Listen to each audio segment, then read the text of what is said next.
about the world, about the economy, China economy in the world, but I'm a very optimistic.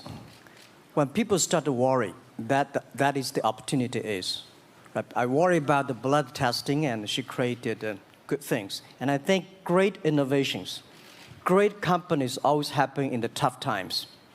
Life's like the music. You have up, you have a down, you have a long, you have a short notes. And I like your American movie. Life is like a box of chocolate. You never know what you're going to get, right? So I'm pretty optimistic. The opportunity in the future for equality is huge, because in the last century, the IT is for big companies. The globalization is for big companies. But now with the technology, we can serve those 80% of the companies that never been served. We can serve the 80% of the young people that have never been served. Technology for internet is so cheap, so easy to use. One of the reasons why we grow in China e-commerce so fast, much faster than the USA, because our infrastructure of commerce in China was too bad. When it is too bad, something happens and goes. Today we are working on the rural areas of China. I can never imagine that China, about 800 million people still live in the rural areas, are farmers. And there are about close to 200 million people. Their income is less than $1 per day. And before the internet, it's impossible for these guys to reach the PC because it's so difficult. Even people like me, I don't know how to use a PC. But now, 80% of the farmers, those people using mobile phones. When I have the mobile phones, the internet, the data, things change a lot. So I'm excited about the future. People always worry. I love the young kids sitting there and talking about the dream, the hopes, because if they have the hope, we have the hope. That's what I believe. And let's just take what you do. And I've loved every description I've ever heard about how you serve people, and your story about the bamboo farmers and your wife and her friends. It was fabulous. But where's this going? What are you going to do? What are your plans to maximize the use that people in remote rural areas of China can make of their cell phones besides ordering your products? How are you going to get it? Are you going to get them in the banking system through cell phones? How? Well, we never know that we can grow so fast. In the past 5 months, we covered 4,500 villages.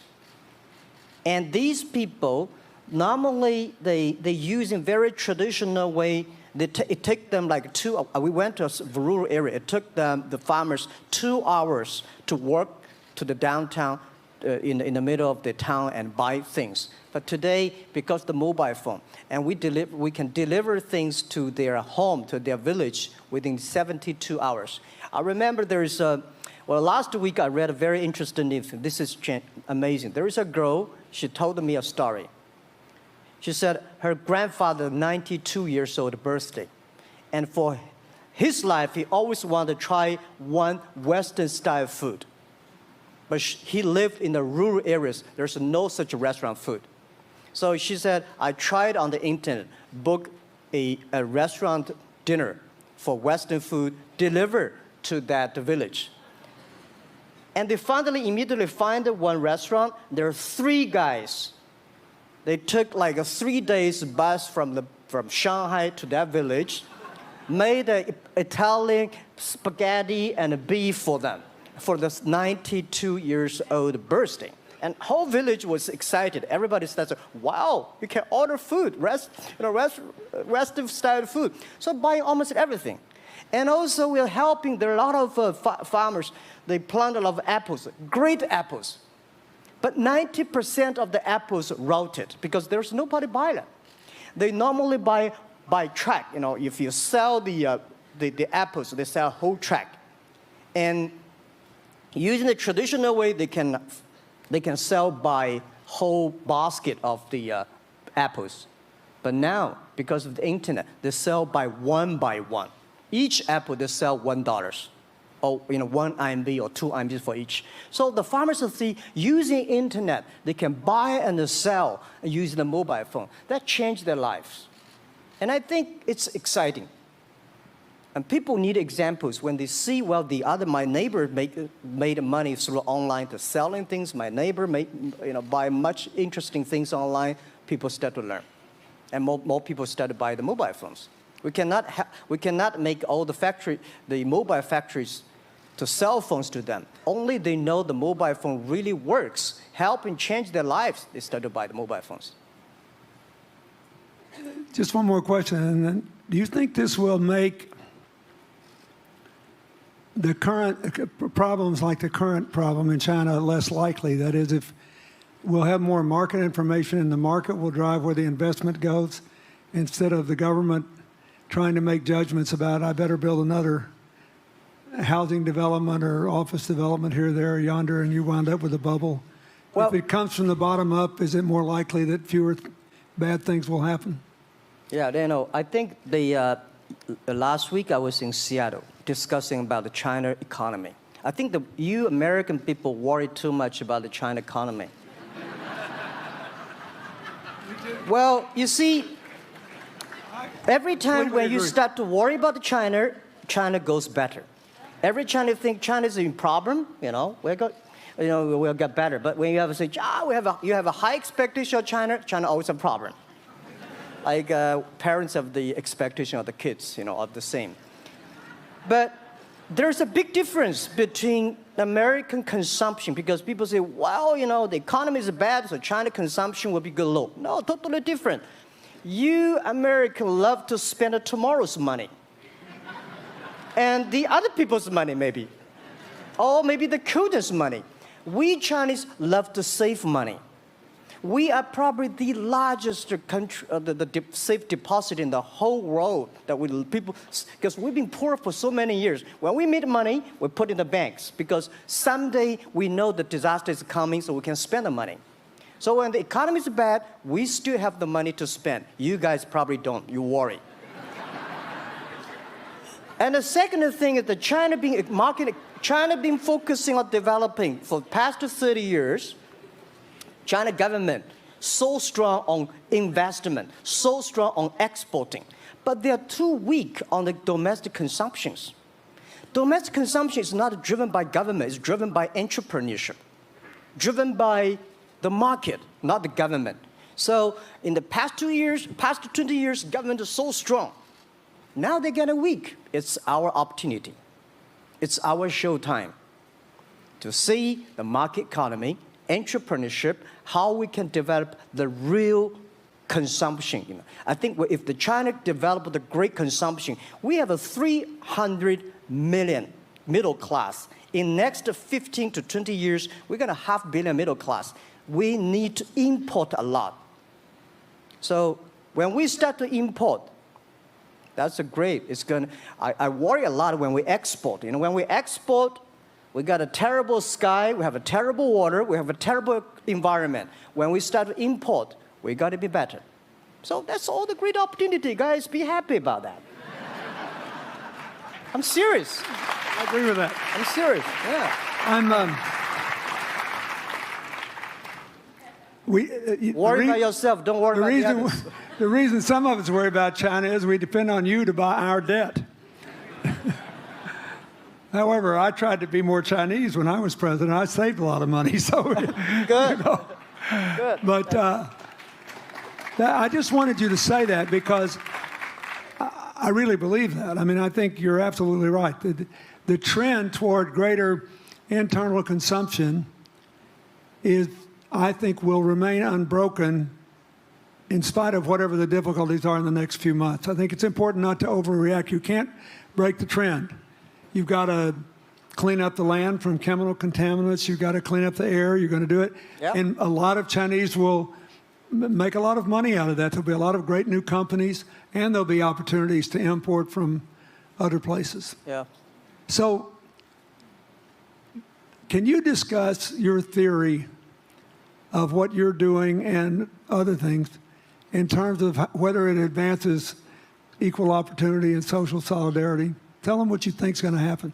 And what other kinds of, when your opening remarks, you just said technology is going to be active in this way in other areas of the economy. what do you think the next big opportunities are? But first, tell them just in 2 sentences what you're doing, because Jack and I know, and we haven't been clear enough. Explain it, and explain how you think that advances social solidarity and equality of opportunity. Well, our work is in the belief that access to health information is a basic human right. And that lab information, particularly because lab data drives 70% of clinical decisions, needs to be accessible to people before they're sick. So if you look at the word diagnose in the dictionary today, it says to determine the presence of disease from symptoms, which means by definition, we're determining that people are sick once a disease has already progressed.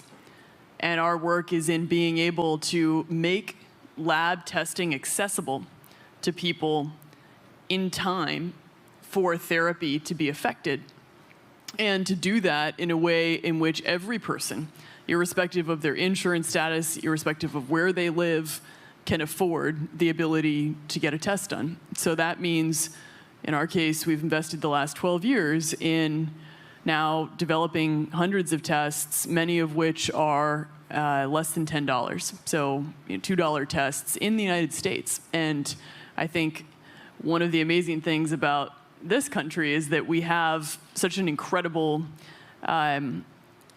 ecosystem for fueling creativity, and that creativity can create new markets. So in answer to your question about the market being able to conform itself to social good, I think the creativity that goes into creating these new technologies creates new markets in and of themselves. And our basic belief is that those new markets come from empowering individuals and enfranchising individuals and trusting that individuals have the capability to engage with information, and in accessing that information, beginning to take control of their own outcomes and their own health outcomes, and in doing so, changing the way our healthcare system works.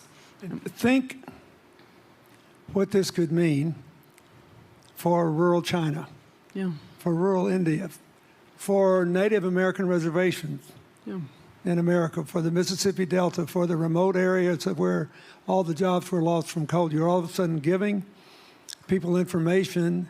And one of the most important things I think we did in my second term as president in the healthcare front was develop this diabetes self-care program. And all of a sudden, Jack's company could be delivering the means to self-care based on your test.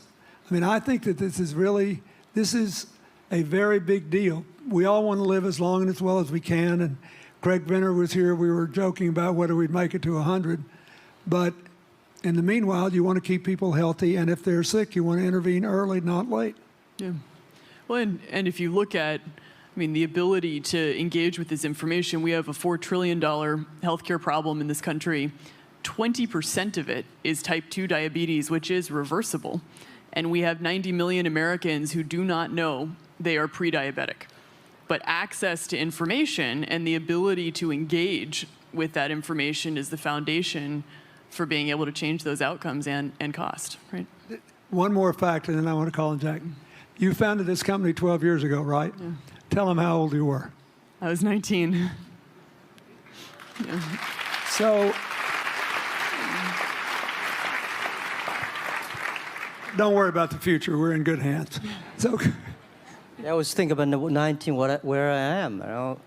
19, I've not passed the examination for university yet.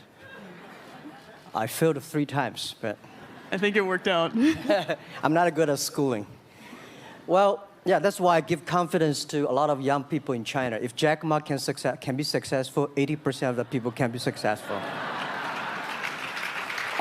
People like her, we're jealous. But, well, equality, I would like to make a little bit technology helping, because yesterday I was joining the UN Women Conference about gender equality.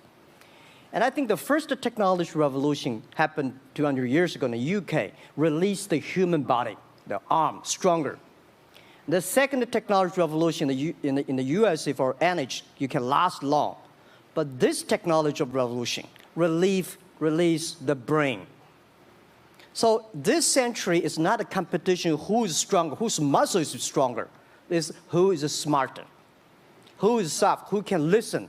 It's the challenge of wisdom. So man and woman are equal. On the internet, you can never see he's a woman or a man. And on the internet, women can serve much better than men on the internet. And a man talking about a business, talking about numbers, competition, they make business very cold. Women, they make business very cozy, lifestyle, and interesting. 50%, more than 50% of our shop owners, more than 5 million shop owners are women. And people love that. I mean, this is a great thing I see that this century we see more and more women leaders, on the state leaders, presidents. In the future, we're going to General Secretary of the United Nations should be a woman leader. And this is the great century for equality. And I feel excited about that. Let me ask you, we're almost out of time, but one of the things that we haven't talked enough about here, and not just here, but generally, is whether the leapfrogging we saw with cell phones, which was instrumental in your phenomenal business success and which will make it possible for you at the appropriate time to do what you've done on a global scale, hitherto unimaginable in all of human history for anybody to have any of their own health data. We've seen examples, but not the kind of dramatic penetration we need with energy and clean energy and enough in a short enough time to avoid the worst consequences of climate change.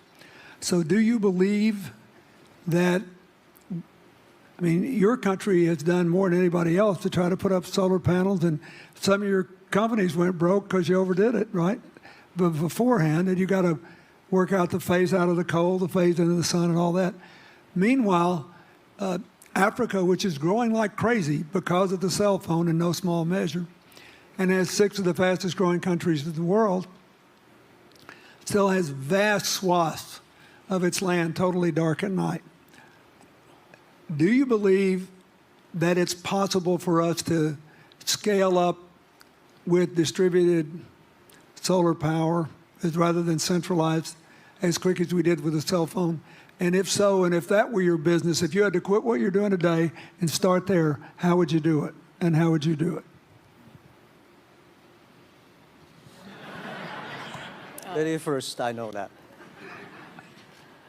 I'm such a huge believer in technology, and I think especially right now, we're at an incredible time in terms of new technology and the ability to apply technology in a scalable way towards solving some of these problems. So I would look at it in the context of some of the renewable solutions that we already have, and in the context of empowering, connecting individuals with access to those solutions, and in the context of creating markets around them. I think that there's real opportunity to actually create an ecosystem in which people can financially benefit from these solutions, and I think that's going to drive an adoption. I think in developing economies, there's a revenue stream associated with that, and the more we can turn even already some of the technologies that we have into markets, the more that we can fuel, I believe, local growth and individual engagement in beginning to adopt some of these solutions. Just related to that, Jack, you answer it, and then I'll ask you one final question. Yeah, I am a strong believer that technology can make world much better, because people say China economy is getting slower. I'm happy about the 7%, even 5%. Even 5% of the GDP of the number of China, of the second largest economy, is big enough. But you don't expect China to keep on growing 11%. Because like one human body, when you are 1.8 meters tall, you cannot keep on like a 10% grow every year. You have to grow the quality, your mind, the wisdom. So I think China needs new technology to solve these problems, and which today the data, the clean technology, all these things that China is supposed to do, if we keep on the tradition, the old ways, we'll go nowhere. This is why I feel excited, because people ask me, what is your dream now? Because I never thought I would be today. I can sit here talking to president. I'm like a guy, on the street and like failed 3 times for university, 5 times for high key schools. I applied for 10 times in Harvard School, all rejected. I never thought, because of the technology, because the internet give me this opportunity. So I think when I retire, I don't want the Chinese people have a terrible water to drink, unsafe for food, and the money we make all spent in the hospital. That's disaster. So how we can using the technology to enable young people, the great chance of this world, don't worry about it. We got 1.4 billion people who were born in 1980s. They are the people of the internet times. They are going to have new ways to solve the world problems. The things you are worried about today, they can solve it. And human beings have these kind of worries for centuries. And young people can always solve it. And today, when you have a right direction, clean energy, the climate change, all these issues, they will be solved, and these are the great opportunities ahead of us. Anything else? I agree with that. I think the more we can enfranchise people, the more we can create ecosystems in which individuals are empowered, the more we give rights to individuals to be able to build businesses, to be able to pursue the economic benefit of technologies, the more you see these markets change. Before they leave the stage, I want you to look at them. And I want you to think about the time we have had to spend here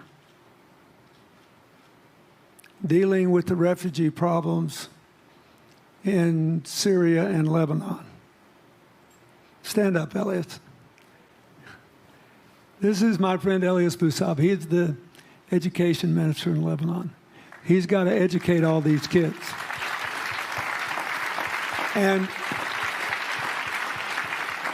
so he left a miracle that very much reflects the lives that Elizabeth and Jack have lived. He was in a very responsible position at the American University of Dubai. They started bringing American scholars over there to live in an Arabic culture. He did all these wonderful things. Lebanon got in trouble. He went home to save his country. What is the difference? How much more could he and every smart Lebanese person do if they could focus on these things? And why can he not? Because the place is dominated by people who think their differences are more important than their common humanity and their common challenges. You cannot imagine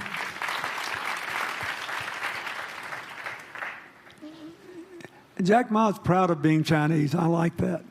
He never hid it. He's happy about it. I'm proud to be a global citizen too. Yeah. Yeah. And I imagine Elizabeth's proud to be a blonde-haired, blue-eyed American techno whiz from Northern California. Yes. But they don't, not a word either one of them has said has defined the meaning of their lives or the direction of their work with negative reference to someone else. My friend Dikembe Mutombo, stand up. No, you don't have to stand up. It'll hurt you too much. You're an old man. My 7'2" tall friend was just inducted into the National Basketball Association Hall of Fame. And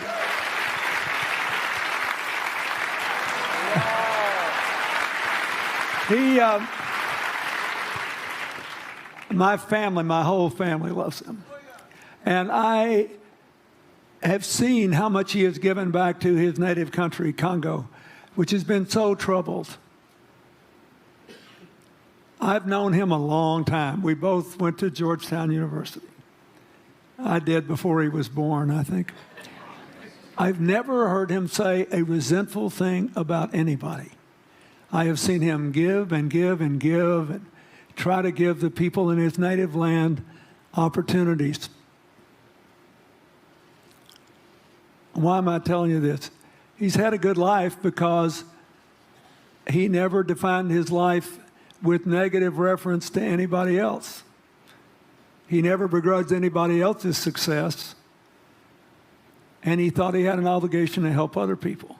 I'm telling you, we are back in a time of collective global insecurity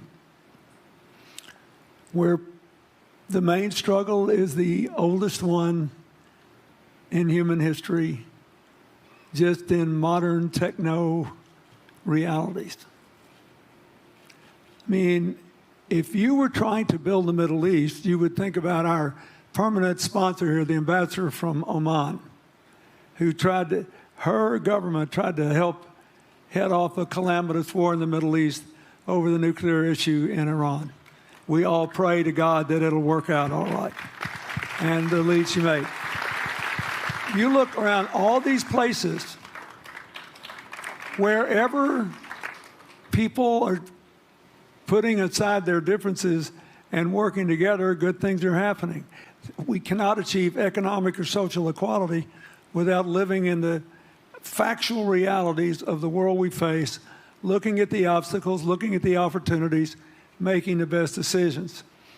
And those of us who even feel good about ourselves because we think we spend a lot of time giving, our whole goal should be to work ourselves out of a job.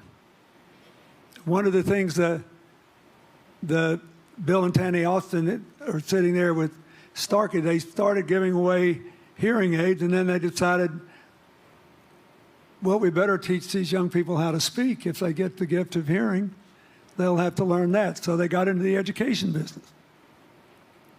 Sonny Varkey got into the education business and decided somebody ought to do something really dramatic to remind people that the only people that really matter are the teachers.